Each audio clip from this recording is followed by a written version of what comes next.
Thank you, dear Claudia, for the introduction.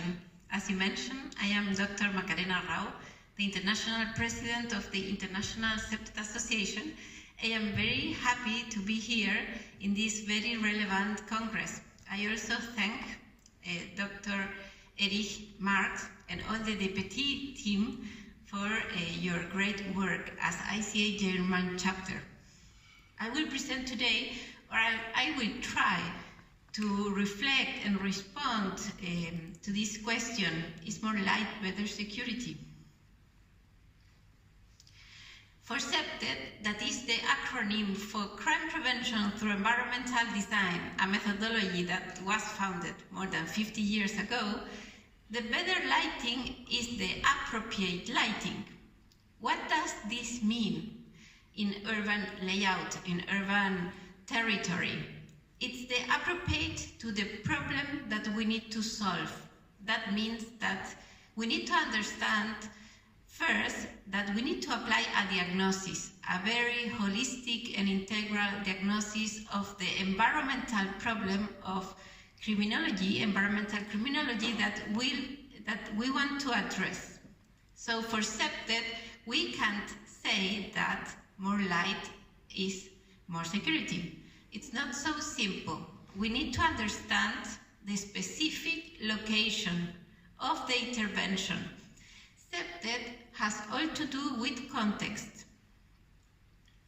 We have heard much about smart cities all around. It's a very common concept, but in the perspective of septet, a smart city is smart when considered both objective and subjective safety. That is something very, very relevant. So, all we here that deal with urban safety, we know that crime is a multi-factor phenomenon with many variables linked to the phenomenon: social, environmental, economic, many variables. And what is prevention? Prevention is when we can anticipate the occurrence of crime. In that sense, septet help us to prepare the scenario where the behavior occurs. So that scenario is our city. Septet, as I mentioned before, was founded and created many years ago by Sarah Jeffrey in United States, and it's a methodology that has three main objectives: to reduce opportunity of crime, to reduce perception of fear, and also to increase social cohesion. That is something very relevant. It has evolved so much in the past 15 years that we can talk about septet first generation, second generation, and also third generation. The first generation septet has more to do with the physical environment, with the physical layout, the design of streets, for example, lighting, more lighting or less lighting, trees, windows, facades of a street. That has to do with septet first generation, and it links to natural surveillance, to natural access control, territorial reinforcement, and maintenance. But in the year 2000 almost, it started septet second generation. The scientific community all around the world started discovering that it was more productive, and we had a better reduction of the opportunity of crime when the community was involved.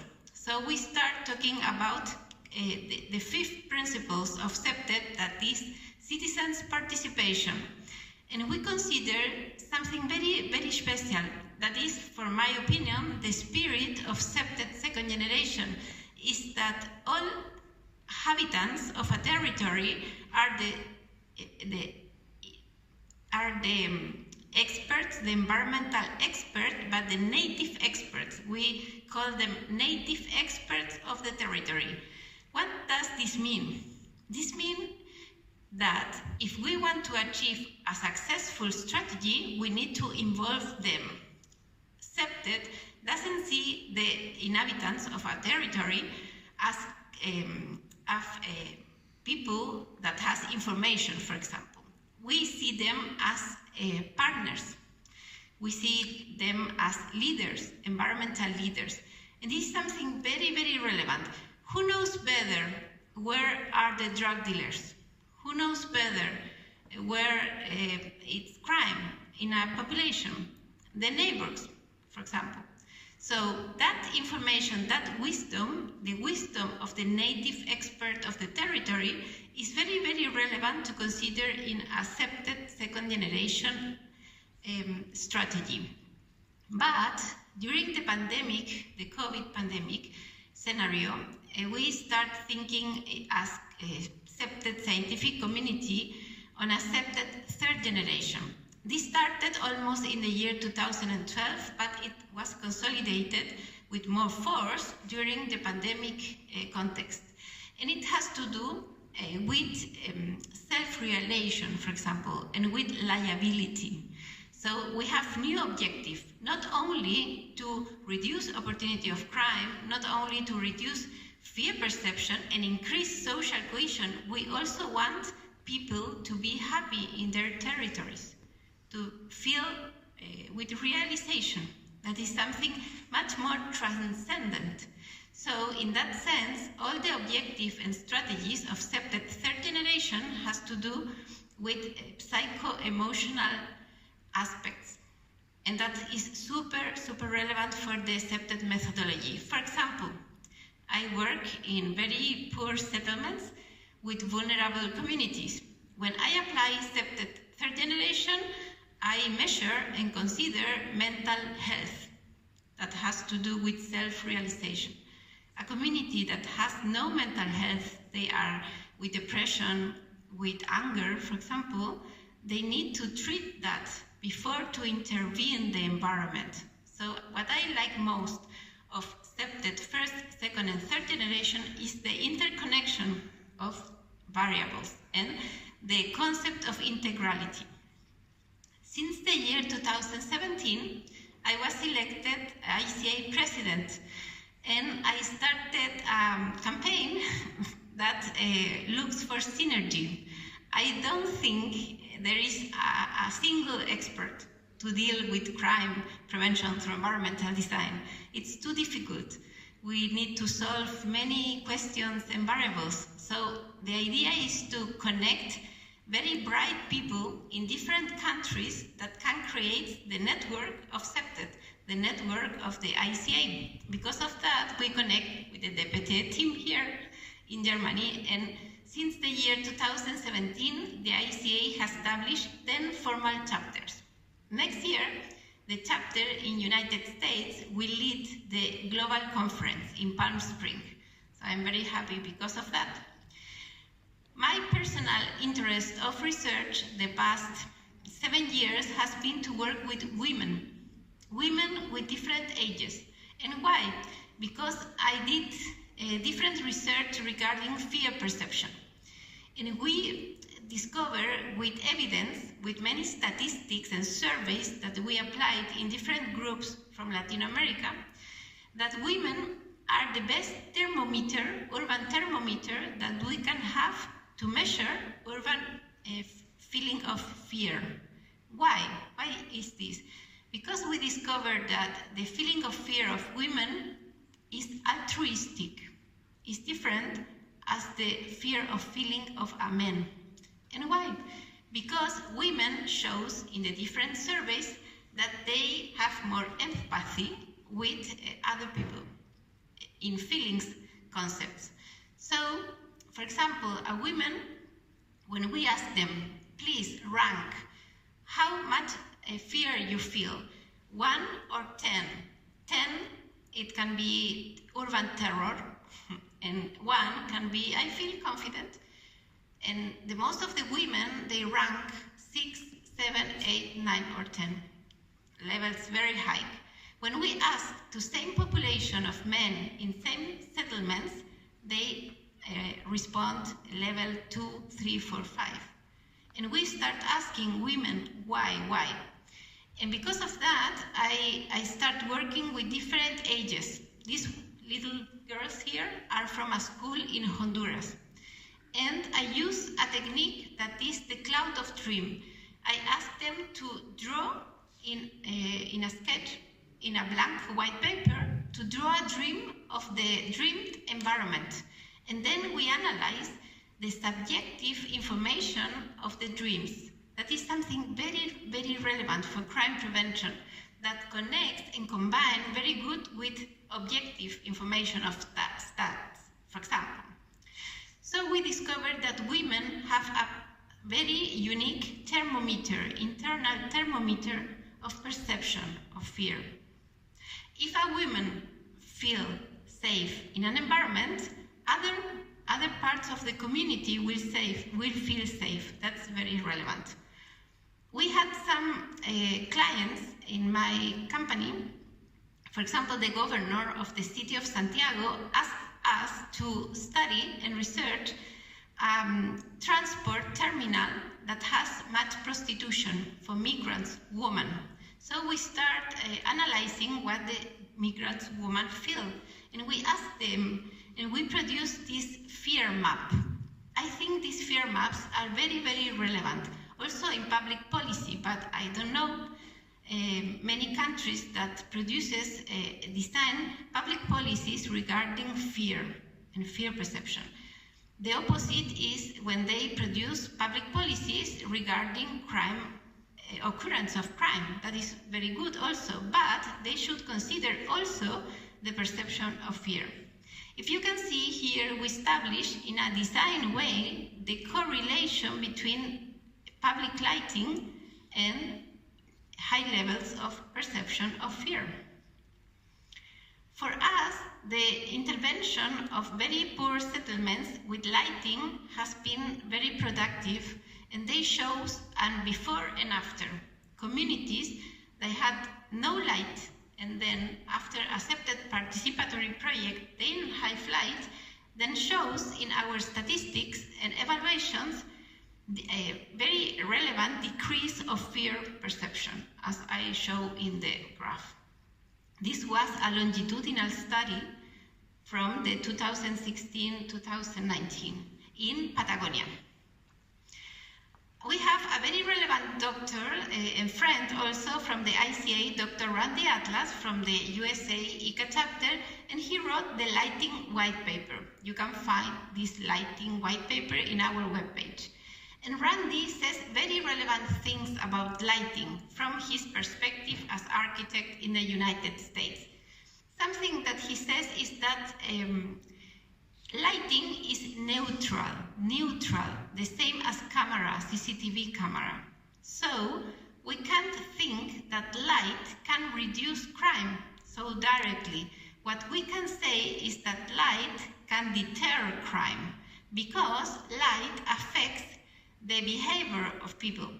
If we have more lighting in a space, a person can decide to stay or to fly away if the aggressor is coming, for example. So this, I recommend strongly this lighting white paper from Randy Atlas.